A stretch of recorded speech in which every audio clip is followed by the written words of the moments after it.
はじめまして。私は都内の高校でゲーム部を立ち上げて、そこで部長をやっている夢咲楓です。部活動自体はちょっと前からやっていたんですけど、部員の一人にもっと自分たちの活動を知ってもらうためにも、日々の部活動の様子を YouTube にアップしてみたらどうかって言われて、早速始めてみたのがこのチャンネルです。このチャンネルでは基本的にゲームの実況動画やゲーム部の日常の様子を動画として投稿していけたらいいなーって思ってますので、私たちの活動に興味を持ってくれた方はぜひチャンネル登録をよろしくお願いいたします。私はポケモンとシャドーバースが最近のマイブームなので、この2タイトルを中心にやっていこうと思います。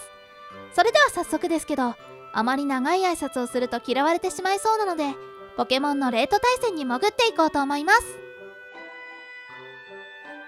ゲーム部プロジェクト。はい、マッチングしました。KNTN さん、対戦よろしくお願いします。レート1726か。結構高いですね。相手にとって不足なし。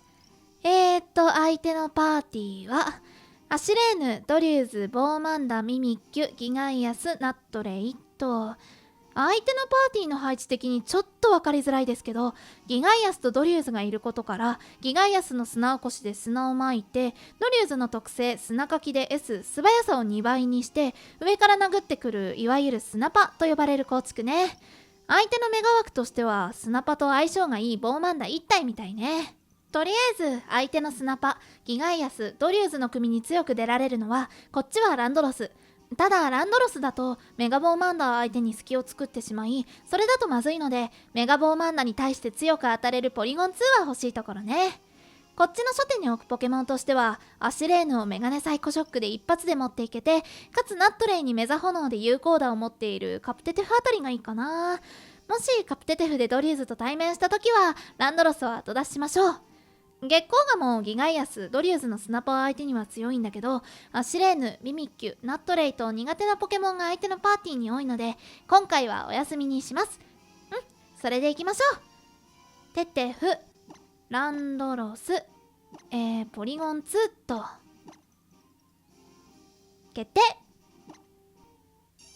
はい、それでは KNTN さん、ちょっと何の略なのかわからないですけど、対戦よろしくお願いいたします。何か元ネタがあるのかな。部長、これはキンナットレイさんじゃないですかね。ほら、ハートマークもついていることですし。おい、ハルカスてめえ、ちょっとこっち来い。ちょっと待て、俺は別に。はい、それでは KNTN さん、対戦よろしくお願いします。こちらの初手はカプテテフ、相手の方はアシレーヌですね。これはさっきも言った通り、アシレーヌを一撃で持っていけるサイコショックで、相手は引っ込めるかな。引っ込めてギガイアスということは、相手の3体目は十中八九ドリューズでしょうね。これは選出勝ち感濃厚ね。さあ、サイコショックのダメージがどのくらい入るか。いいね、さすがメガネテテフ。このターンで落とせるので、このままサイコショックでギガイアスを突破してしまいましょう。サイコショックが通る。そしてギガイアスを突破。カプテテフ強いな。さて、相手の次のポケモンは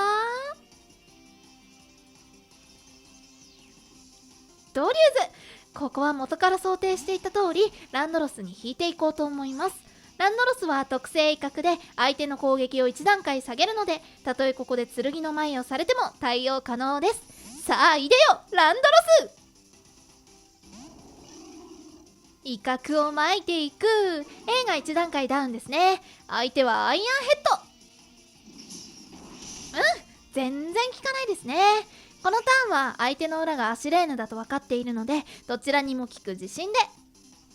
相手は引っ込めてアシレーヌが出てくる。ここの自信がどのくらい入るのかよね。半分いけばって感じなんだけど、ギリギリ半分入らないか。まあ砂ダメージ込みで次の地震で落とせるかどうかね。まったく、あのクソ女め。なんて容赦のないやつだ。こっちの裏は防御に厚く振ったポリゴン2。たとえこのターンにランドロスが地震で落としきれなくて、もしアシュレーヌの水技でランドロスが倒されてしまったとしても、ドリューズに対するケアはポリゴン2で十分。ここは地震で落とせなくても大丈夫だから素直に自信かな。まあここで落とせればもうほぼ勝ち確定だから落とせたらでかいんだけどね。というわけで、ここは素直に自信で。さあ地震で落ちるかどうか。落ちて、よし落としてくれました。ランドロスは攻撃に振らなくても元々の攻撃力が高いのでかなりのダメージが期待できるのが強みね。さあ相手のラストはドリューズ。相手はアイアンヘッドだろうからひるまなければこっちの勝ちかな。スナパの強みとして高い素早さからのひるみ技ってのがあるので、ひるむかひるまないかが大事なところね。さあアイアンヘッド、ひるまない。